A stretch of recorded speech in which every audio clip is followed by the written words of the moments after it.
Jim Cassel, right now you're telling clients that if they plan to sell their businesses, to do it sooner rather than later. Why the alarm?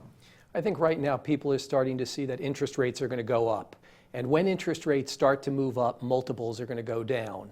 The private equity community, the strategic buyers today, look at the availability of debt, which gives them the ability to increase multiples.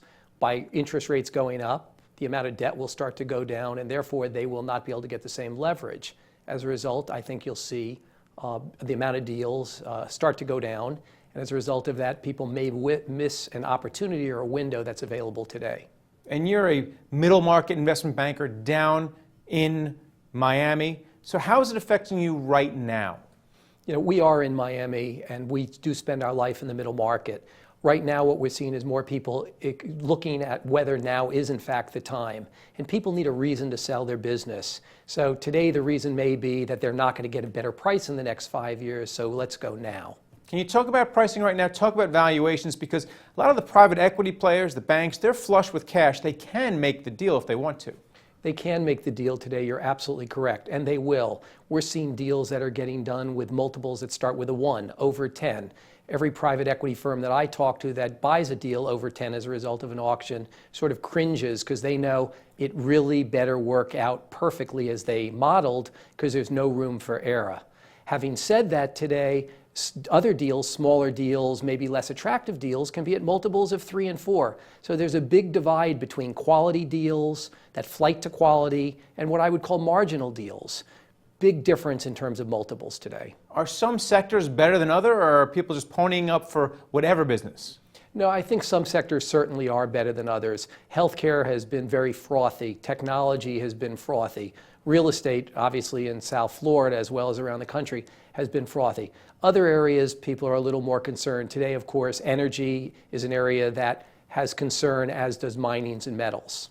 Well, you mentioned real estate in Miami. Since you're here, can you tell me your view of what's going on down there right now? Because Miami is usually at the beginning of every boom and at the start of every bust. You know, if we sat here in 2008, I would tell you there was enough inventory in Miami for the next decade. And I told people that at the time.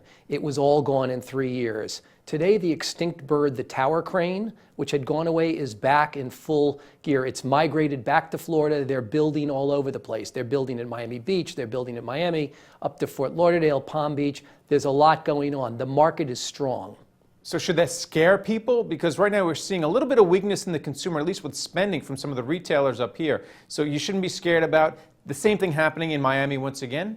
It always happens in Miami. I can guarantee you virtually that we will hit another bubble, there will be another problem. What I can't tell you is the timing on that. I wish I could, but I've lived in Miami all my life. I've watched multiple cycles, and what today is most interesting to look at is our buyers in South Florida are generally from outside the country, especially in the Miami area. It's from South America, it's from Europe, it's a flight to safe capital, it's a flight to buy real estate so they can park their money. And the stronger dollar is not dissuading them? Well, I think it is a problem, but I still think if you're in Europe or if you're in South America, you really need a place to put your money. All right, and then finally, how will this, your belief that people need to sell their businesses now if they're going to affect the investment banking business? So we're going to get a flurry of deals now and it's going to be dead next year in 2016 for the banks and brokers?